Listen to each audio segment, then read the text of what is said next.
Hello বন্ধুরা, আসসালামু আলাইকুম।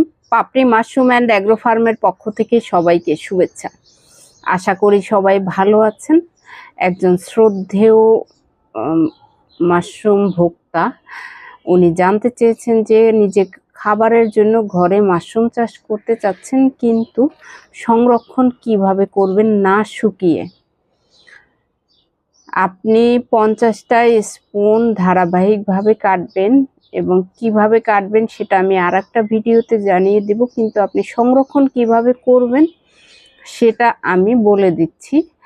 আপনি যদি নর্মাল ফ্রিজে 4-5 দিন রেখে খেতে চান, তাহলে পিপিতে মাশরুম প্যাকেট করে, শুধু পলিতে না, পিপিতে প্যাকেট করে আপনি রাবার দিয়ে বেঁধে 4-5 দিন নর্মাল ফ্রিজে রেখে খেতে পারবেন।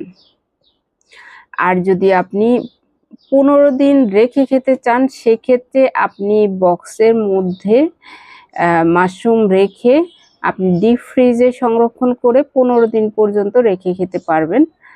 বক্সে 15 দিন রেখে খেতে পারবেন যদি ডিপে রাখেন, নর্মাল পলিতে না।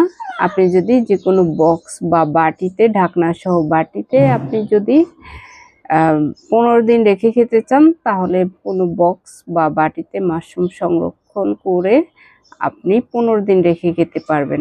আর যদি আপনি 2 মাস পর্যন্ত রেখে খেতে চান, তাহলে লবণ গরম পানিতে মাশরুম হাফ বয়েল করে পানিটা চিপড়ে ফেলে, অনেকে যদি না বুঝে থাকেন, হাফ বয়েল মানে একবার ভাপ দিয়েই পানিটা ফেলে ঠান্ডা করে আপনি বক্সে রেখে 2 মাস পর্যন্ত ডিপে রেখে খেতে পারবেন।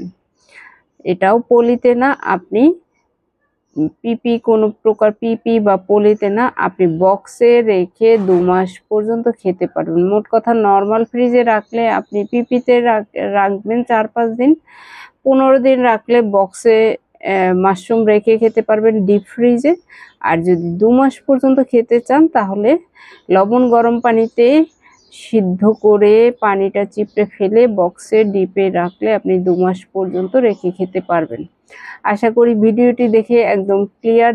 আমি রিপিট করে বলেছি, অনেকে আসলে কনফিউজড হয়ে যায় নতুন যারা, যার কারণে আপনাকে ক্লিয়ার বুঝিয়ে দিলাম। যারা একেবারেই জানেন না তারা জেনে নেবেন, এবং যারা এখনো সংশয়ে আছেন যে আসলে কিভাবে করব, কিভাবে সংরক্ষণ করে খাবো, নষ্ট হয়ে যাবে, তারা আসলে এই ভিডিওটি দেখে জেনে নেবেন। আশা করি উপকার হবে, কারণ না জানার কারণে অনেকেই মাশরুম নষ্ট করে থাকেন।